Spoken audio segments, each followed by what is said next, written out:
ہم سب مر جائیں گے، مٹ جائیں گے، ختم ہو جائیں گے۔ یہ سب کچھ جاننے کے باوجود بھی ہم ایک دوسرے کا جینا حرام کر رہے ہیں۔ یہ تلخ حقیقت جاننے کے باوجود بھی کہ ہم سب لوگ مر جائیں گے، پھر بھی ہم ایک دوسرے کا گلا پھاڑ رہے ہیں، ہم ایک دوسرے کو بے عزت کر رہے ہیں۔ جوانوں، اپنے تمام دشمنوں کو معاف کر دینا، معاف کر دینا اپنے تمام دشمنوں کو، مگر دو لوگوں کو کبھی بھی معاف نہ کرنا۔ پہلے وہ لوگ جو تمہاری روزی روٹی کے دشمن بنے، جو تمہارے روزگار کے دشمن بنے، جو تمہارے رزق کے دشمن بنے، جو تمہاری اولاد کے دشمن بنے، جو تمہاری جان کے دشمن بنے، جو تمہارے مال کے دشمن بنے، ایسے لوگوں کو کبھی بھی معاف نہ کرنا۔ دوسرے وہ لوگ جو تمہارے رزق کے دشمن بنے، جنہوں نے تمہاری عزت والی پگڑی خاک میں ملانے کی کوشش کی، جنہوں نے لوگوں کے سامنے تمہیں ننگا کیا، دنیا والوں کے سامنے تمہیں رسوا کیا، تمہیں ذلیل و خوار کیا، ایسے لوگوں کو کبھی بھی معاف نہ کرنا۔ اپنا حساب و کتاب لے کے ہی دم لینا۔ میرے دامن میں زندگی بدل دینے والا، خون کے آنسو رلا دینے والا ایک واقعہ پڑا ہے۔ اس واقعے نے لاکھوں کروڑوں دکھی اور غمزدہ لوگوں کو حوصلہ دیا ہے، حوصلہ دیا ہے کہ پریشان مت ہونا، اللہ کا ترازو انصاف تولنے ہی والا ہے۔ اس واقعے نے لاکھوں کروڑوں دکھی لوگوں کو، جن پر ظلم ڈھائے گئے، جن کو دکھ دیے گئے، جن کا جینا حرام کیا گیا، جن کے دل دکھائے گئے، جن کے زخموں پر نمک چھڑکے گئے، اللہ اکبر، جن کا مال ضبط کیا گیا، جن کی عزت والی پگڑی خاک میں ملائی گئی، یہ واقعہ ان لوگوں کو حوصلہ دیتا ہے کہ پریشان مت ہونا۔ قدرت جب تھپڑ مارتی ہے، تماچا مارتی ہے نا، تو پھر وہ دل پر نہیں، سیدھا روح پر اثر کرتا ہے۔ وہ واقعہ کچھ یوں ہے، پرانے زمانے کی بات ہے، پرانے دور کی بات ہے کہ ایک غریب اور لاوارث عورت اپنی ایک بیٹی کے ساتھ کچے مکان کے اندر غربت کی زندگی بسر کر رہی تھی، سختیوں والی زندگی بسر کر رہی تھی۔ اس عورت کی جو بیٹی تھی، سبحان اللہ، اللہ تعالی نے اسے بڑا ہی حسن دے رکھا تھا۔ وہ حسن و جمال کی ملکہ تھی، اتنی خوبصورت تھی، اتنا حسن تھا کہ چاند بھی دیکھے تو شرما جائے۔ اس قدر حسین و جمیل تھی کہ زمانے کی لڑکیوں میں سب سے زیادہ حسین و جمیل تھی۔ اللہ کا کرنا ایسا ہوا کہ بادشاہ کا ایک اکلوتا بیٹا تھا، وہ شہزادہ کہیں جا رہا تھا، جاتے جاتے اسی عورت کے گھر کے قریب سے اس شہزادے کا گزر ہوا، اس گھر کے قریب سے شہزادے کا گزر ہوا۔ اچانک شہزادے کی نظر اس خوبصورت لڑکی کے چہرے پر پڑی، خوبصورت لڑکی کے حسن پر پڑی، تو شہزادے کے پاؤں رک گئے، شہزادے کا دل بے قرار ہونے لگا لڑکی کے حسن کے لیے، لڑکی کو حاصل کرنے کے لیے۔ اتنا خوبصورت چہرہ، بادشاہ کا بیٹا، شہزادہ، شاہی محل میں پلنے والا، کہتا ہے اس سے بڑی حسین و جمیل لڑکی میں نے اپنی زندگی میں نہیں دیکھی تھی۔ دیکھتے ہی دیکھتے دل اس کی محبت میں فریفتہ ہو گیا، اس کے پیار میں گرفتار ہو گیا۔ اللہ اکبر، اس لڑکی کے حسن نے سیدھا شہزادے کے دل پر وار کیا، دل کو قابو میں پا لیا۔ شہزادہ پریشان ہو گیا، اچانک مجھے کیا ہو گیا ہے؟ میرے دل میں تو اس خوبصورت لڑکی کی محبت اس قدر بیٹھی ہے کہ اچانک اس نے مجھے پریشان کر کے رکھ دیا، مجھے بے قرار کر کے رکھ دیا۔ دل میں اس لڑکی کو حاصل کرنے کا شوق پیدا ہوا۔ اپنے وزیروں مشیروں کو کہا کہ جلدی کرو، واپس اپنے گھر کی طرف جاؤ، میں اپنے بابا سے ملنا چاہتا ہوں، ہر حال میں میں نے اس لڑکی کو حاصل کرنا ہی کرنا ہے۔ جوانوں، جب دنیا کی محبت دل میں بس جاتی ہے نا، تو پھر اللہ رسول کی محبت نکل جاتی ہے۔ جب دنیا والوں کی محبت، ایک بات یاد رکھنا، دنیا بھی دھوکے باز ہے، دنیا میں رہنے والے لوگ بھی دھوکے باز، دنیا بھی دھوکے باز، دنیا بھی حسین و جمیل ہے۔ یہ دنیا اس طرح کی خوبصورت عورت ہے، یہ اس طرح کی خوبصورت بوڑھی عورت ہے کہ اس کی ہزاروں سال عمر گزر گئی لیکن ابھی تک یہ نہیں مری، ابھی تک یہ زندہ ہے اور یہ مرے گی بھی نہیں، قیامت کی صبح تک جا کر یہ مرے گی۔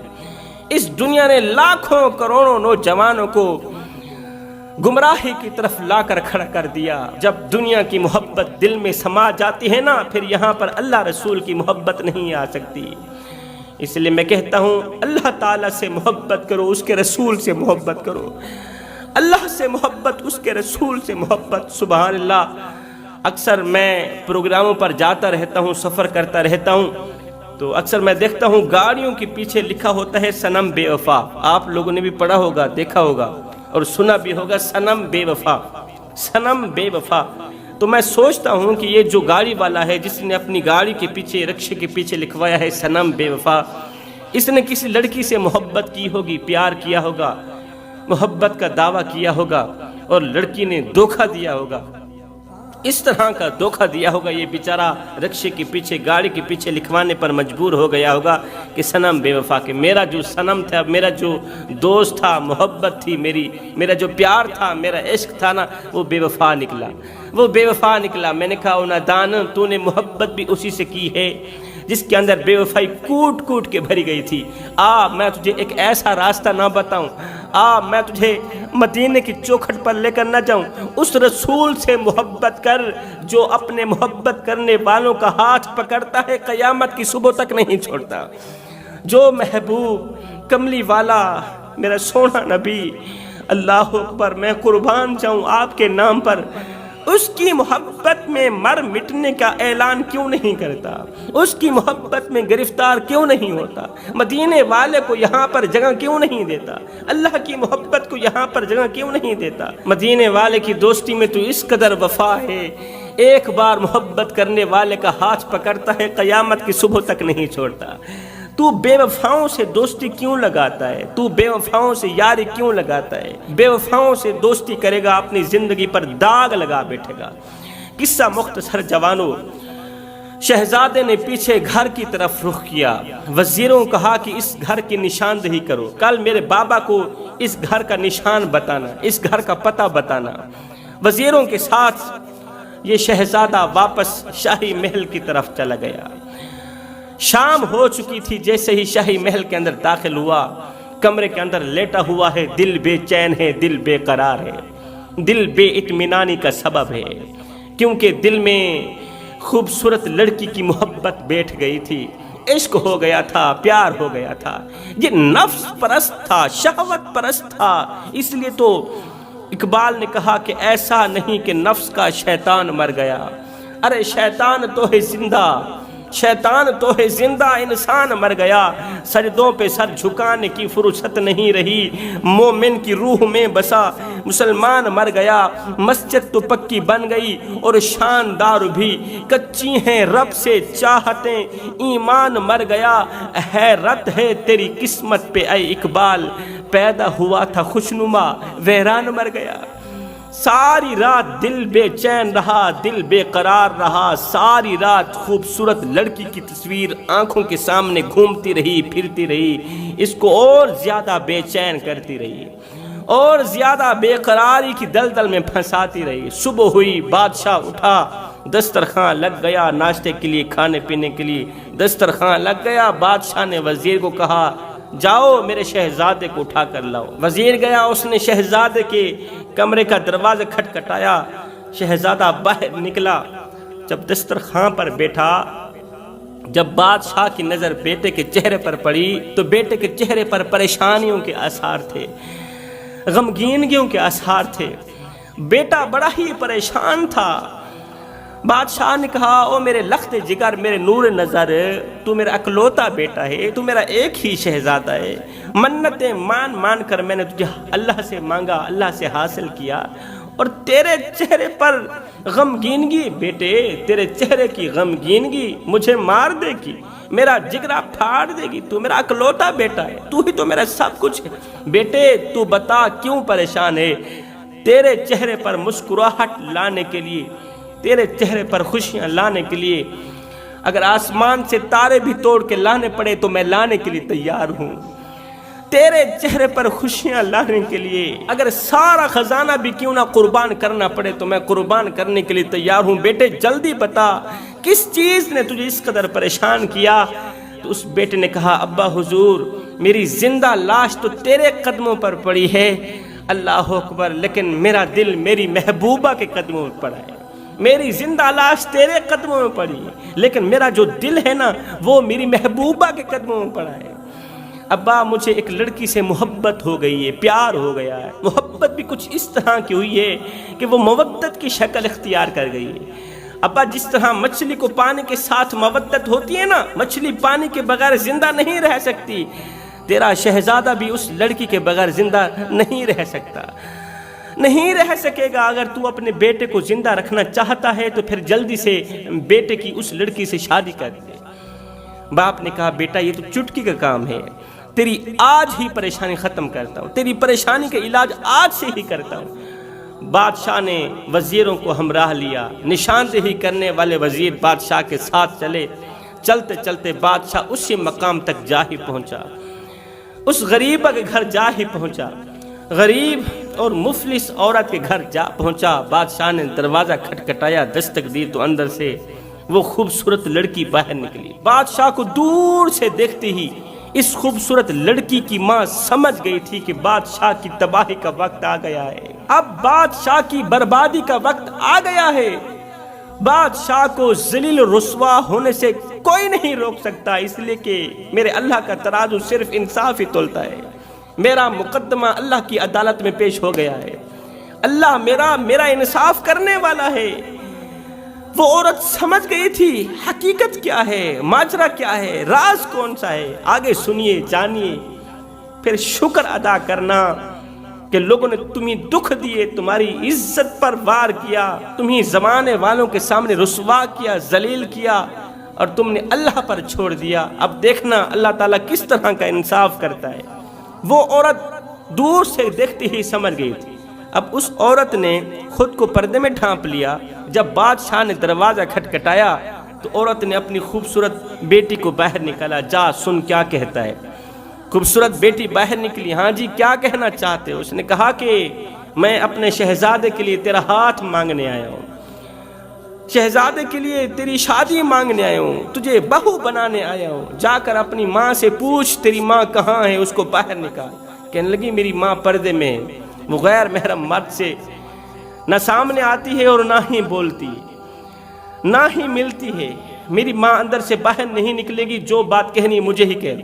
بادشاہ نے کہا جاؤ اپنی ماں سے پوچھ کے آؤ۔ یہ لڑکی ماں کے پاس گئی۔ بادشاہ اپنے شہزادے کے لیے تیری بیٹی کا ہاتھ مانگنے آیا ہے۔ ماں تو پہلے سے ہی سمجھ چکی تھی، ماں نے حامی بھر لی۔ بادشاہ حامی کی خبر سنتے ہی اللہ اکبر خوشی خوشی واپس شاہی محل کی طرف آیا، بیٹے کو مبارکباد دی، بیٹے کل تیری بارات ہے، تیار ہو جا۔ اب دوسرے دن شاہی محل میں بادشاہ کے شہزادے کی شادی کی تیاریاں شروع ہو گئیں۔ دوسرے دن بادشاہ بڑی دھوم دھام سے ڈھول بجانے کے ساتھ ساتھ ڈول باجے کے ساتھ ساتھ بارات لے کر غریبہ عورت کے کچے مکان پر پہنچ گیا۔ غریب اور مفلس عورت کے کچے مکان پر پہنچ گیا بارات لے کر۔ بیٹی کی شادی ہو گئی، خوشی سے دھوم دھام سے بہو کو لے کر گھر آ گیا۔ دوسرے دن بادشاہ کا بازار لگا ہوا تھا کہ اچانک وہ خوبصورت حسن کی ملکہ شہزادی بہو بادشاہ کے سامنے حاضر ہوئی۔ وزیر مشیر سب لوگ دیکھ کر حیران رہ گئے، اتنی حسین و جمیل، اتنا حسن جسے دیکھ کر چاند شرما جائے، جس کی خوبصورتی دیکھ کر رات کی تاریکی ڈگمگا جائے، اتنا حسن زمانے کی عورتوں میں سب سے زیادہ حسن اللہ تعالیٰ نے اس لڑکی کو دے رکھا ہے۔ تمام کے تمام لوگ دیکھ کر دنگ رہ گئے۔ وہاں پر بادشاہ کا ایک دوست بیٹھا تھا، اس دوست نے کہا بادشاہ جس کی بیٹی اتنی خوبصورت ہے، اس کی ماں کتنی خوبصورت ہوگی، اس کا باپ کتنا خوبصورت ہوگا، لہٰذا میں اس لڑکی کی ماں اور اس کے باپ کی زیارت کرنا چاہتا ہوں کہ وہ کتنے خوبصورت ہوں گے۔ اللہ تعالیٰ کی خوبصورتی دیکھنا چاہتا ہوں کہ اللہ تعالیٰ نے اپنے بندوں کو کتنا خوبصورت بنایا ہے، کتنا حسن دیا ہے۔ خوبصورتی کی بات آئی، یہاں پر ایک چھوٹا سا عبرت ناک واقعہ بھی ہے اور سبق آموز واقعہ بھی، وہ بھی ساتھ میں سناتا چلوں، پھر یہیں سے شروع کروں گا۔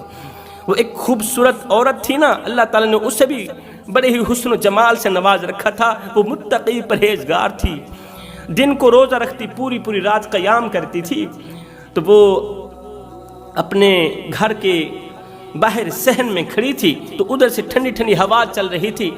ٹھنڈی ٹھنڈی ہوا کا مزہ لینے کے لیے بادشاہ سلامت شاہی محل کی چھت کے اوپر چڑھا تو بادشاہ کی نظر اچانک اس خوبصورت عورت کے چہرے پر پڑی. بادشاہ نے اپنے وزیروں کو کہا کہ جلدی جاؤ اس خوبصورت عورت کو لے کر آؤ. اللہ اکبر. وزیر مشیر آئے، جلدی سے خوبصورت عبادت گزار عورت کو لے کر بادشاہ کی خدمت میں حاضر کیا. تو بادشاہ نے کہا اے حسن کی ملکہ، تیری مستانی آنکھوں نے مجھے مست کر دیا، تیری نشیلی آنکھوں نے مجھے نشے میں ڈال دیا، تیری نشیلی آنکھوں نے تو مجھے مست کر دیا. میں ہر حال میں تمہیں حاصل کرنا چاہتا ہوں، ہر حال میں اپنے نفس کی پیاس بجھانا چاہتا ہوں.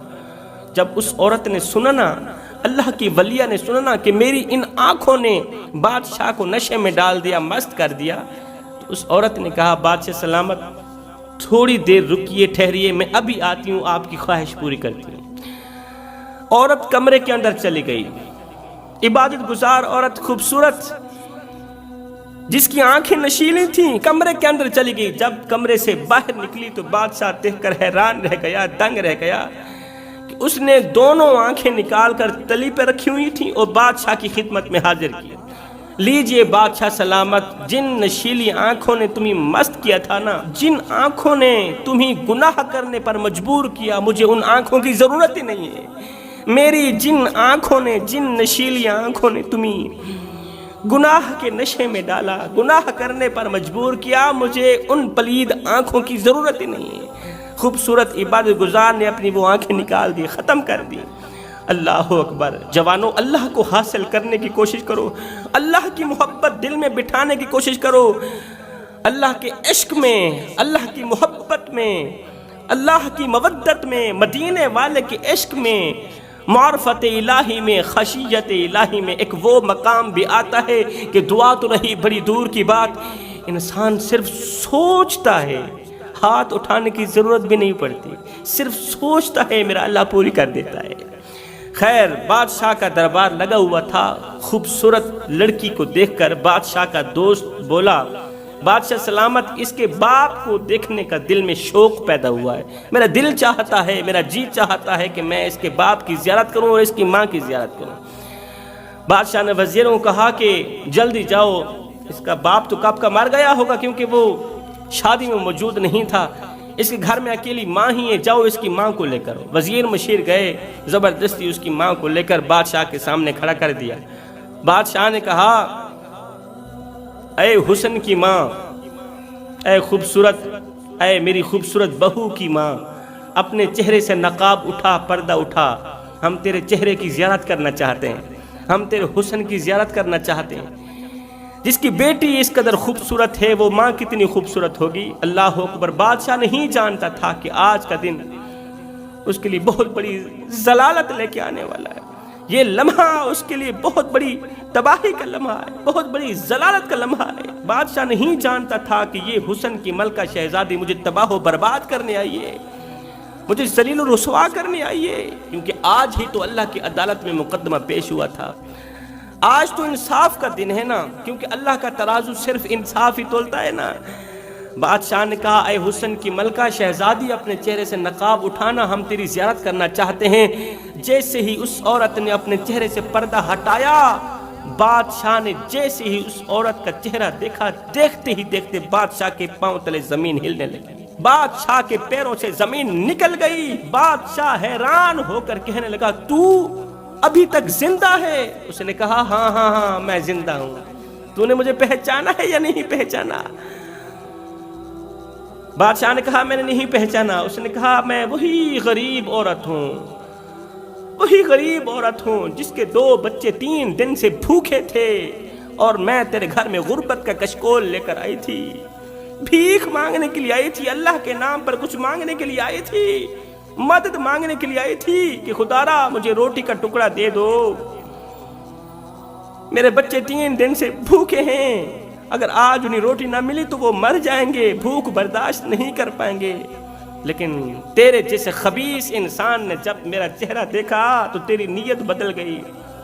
تو نے کہا میں تو نفس پرست ہوں, میں تو نفس کو خدا ماننے والا ہوں, میں تو نفس کی پوجا کرنے والا ہوں, میں خدا کو تو خدا مانتا ہی نہیں, میں تو نفس کو سب کچھ مانتا ہوں. تو میری نفس کی خواہش پوری کر, اس کے بعد جو تو مانگے گی میں تجھے دوں گا. تو نے 3 دن مجھے شاہی محل کے اندر قید رکھا, 3 دن میرے ساتھ زیادتی کرتا رہا, میرے ساتھ گناہ کرتا رہا, 3 دن مسلسل. تجھے میرے بچوں پر ذرا بھی رحم نہ آیا, میری عزت پر ذرا بھی رحم نہ آیا. تو نے میری عزت پر وار کیا, میری عزت کے ساتھ کھیلتا رہا. 3 دن بعد تو نے مجھے خیرات دے کر واپس بھیجا. جب میں اپنے غریب خانے میں گئی, 3 دن کے بعد جب میں نے گھر کی دہلیز پر قدم رکھا تو میرے بچے مر گئے تھے. روٹی روٹی کرتے مر گئے, پانی پانی کرتے مر گئے. کس کی وجہ سے مرے تھے؟ تیرے جیسے کتے کی وجہ سے مرے تھے. آج ہی تو تیری تباہی کا دن ہے بادشاہ, تیری تباہی کا وقت آ گیا ہے, تیری ضلالت کا وقت آ گیا ہے. او نادان, جو خیرات گناہ کی صورت میں تو نے مجھے دی تھی, 3 دن مسلسل جو خیرات گناہ کی صورت میں تو مجھے دیتا رہا, وہی خیرات, وہی تیری امانت میں نے تیرے سپرد کر دی. جو خیرات تو نے مجھے دی, آج 16 سال بعد میں نے وہی خیرات تجھے دے دی. تیری بیٹی کی تیرے ہی بیٹے کے ساتھ شادی کر دی, اس لیے کہ اللہ کا ترازو صرف انصاف ہی تولتا ہے. یہ مقدمہ قاضی کی عدالت میں پیش کیا گیا, قاضی کی عدالت میں پیش کیا گیا.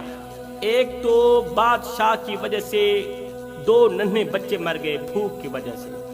بادشاہ نے خیرات نہیں دی تھی, الٹا بادشاہ نے بچوں کی ماں کو 3 دن اپنی نفس پرستی کے لیے شاہی محل میں قید رکھا, نفسانی خواہشات پورا کرتے رہا, عورت کو واپس نہیں جانے دیا. 3 دن کے بعد جب عورت کو واپس بھیجا تو بھوک کی وجہ سے اس کے 2 ننھے بچے مر چکے تھے, لہٰذا ان 2 بچوں کا قاتل یہی بادشاہ ہے. اور دوسرا, اسی کے گناہ کی وجہ سے بہن کی بھائی کے ساتھ شادی ہوئی, بھائی کی بہن کے ساتھ شادی ہوئی. قاضی نے اپنی عدالت میں فیصلہ دیا کہ ابھی اور اسی وقت بادشاہ کو شاہی عہدے سے ہٹایا جائے, اور اس کے دونوں ہاتھ بھی کاٹ دیے جائیں, اور اس کے دونوں پیر بھی کاٹ دیے جائیں. بادشاہ کے دونوں ہاتھ بھی کٹ گئے, دونوں پیر بھی کٹ گئے, ایک زبان رہ گئی تھی. تو اس زبان سے بادشاہ ہر وقت ایک ہی جملہ بولتا تھا, کبھی بھی کسی کی عزت پر وار نہ کرنا. لوگوں, کبھی بھی کسی کی عزت پر وار نہ کرنا, کسی کی عزت کے ساتھ مت کھیلنا. اس لیے کہ اللہ کا ترازو صرف انصاف ہی تولتا ہے. جیسا کرو گے ویسا بھرو گے. کسی کو دکھ دو گے تو دکھ ملیں گے, کسی کو ایک پل کی خوشی دو گے تو پھر اپنی پریشانی کی پرواہ مت کرنا. اللہ فرماتا ہے کسی کو دکھ دے کر, کسی کو پریشان کر کے میرے دروازے پر آ کر اپنی خوشی کے لیے دعا مت مانگنا, اور کسی کو ایک پل کی خوشی دے کر پھر اپنی پریشانی کی فکر مت کرنا. جوانو, خدا را, اگر کسی کو ایک پل کی خوشی نہیں دے سکتے تو نہ دینا. کسی کو ساری زندگی کے لیے دکھوں میں بھی نہ ڈالنا. کسی کو دکھ دے کر, کسی کو درد دے کر, کسی کو غم دے کر, کسی کی عزت والی پگڑی خاک میں ملا کے تجھے کیا لگتا ہے کہ تو ساری زندگی ایسے ہی مسکراتا رہے گا؟ نہ بندے نہ, بس وقت کے الٹنے کی دیر ہے, تیری باری بھی دور نہیں ہے. اس لیے کہ زندگی کے کسی نہ کسی موڑ پہ اپنا کیا آخر بھگتنا ہی پڑے گا.